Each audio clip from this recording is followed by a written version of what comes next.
আলহামদুলিল্লাহ, এই পর্যায়ে বিশেষ অতিথির বক্তব্য আনছেন আমাদের সকলের পরিচিত মুখ, অত্র এলাকার বিশিষ্ট ব্যবসায়ী ও সমাজসেবক এবং রেদওয়ান ট্রাভেলসের চেয়ারম্যান হাফেজ মোহাম্মদ রেদওয়ান আহমেদ। আসসালামু আলাইকুম ওয়া রাহমাতুল্লাহি ওয়া বারাকাতুহু। আলহামদুলিল্লাহ, দারুত তাকওয়া মাদ্রাসার আজকের ছাত্রদের সবক অনুষ্ঠান ও পুরস্কার বিতরণী অনুষ্ঠানে উপস্থিত আছেন উস্তাদ সমতুল্য আলেম দ্বীন ও বিশেষ অতিথি। উপস্থিত আছেন আল্লাহর মেহমান তলবে আলেমদের গার্জিয়ান ও একজাক মহান রব্বুল আলামিনের মেহমানগণ। আমি বক্তব্য দীর্ঘায়ু করব না।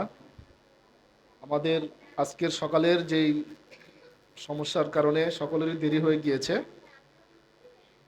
আমি উস্তাদদের উদ্দেশ্যে একটি কথা বলবো। আমাদের এই সন্তানদেরকে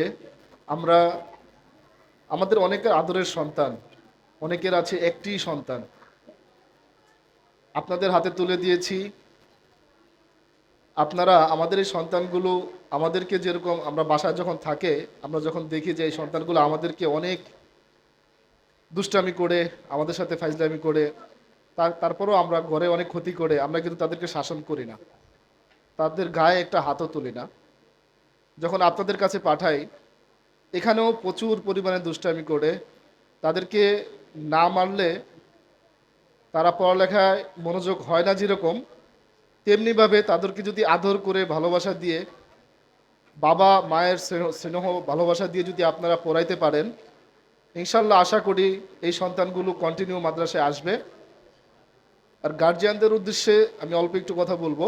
সে কথাটি হচ্ছে এটাই, একটি সন্তান আপনি আলেম বানাবেন, আপনারও সেম ওই ছাত্রীর মতোই আপনাকেও আলেম হতে হবে।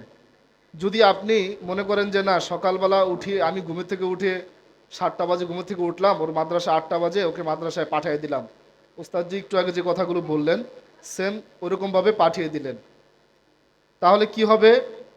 আপনি যেরকম 7:30 ঘুম থেকে উঠলেন, আপনার সন্তান আপনার কাছ থেকে শুরুতেই একটি ভুল ডিসিশন নিলেন যে সকালে কোনো কাজ নেই, সকালে ফজরের নামাজ পড়বেন, আপনি আপনার সন্তানকে আলেম বানাবেন, হাফেজ বানাবেন, আপনি সকালে ফজরের নামাজ না পড়ে ঘুমিয়ে থাকবেন, আল্লাহ তাআলা এমনি এমনি আপনার সন্তানকে আলেমা হাফেজা আলেম বানাবে না।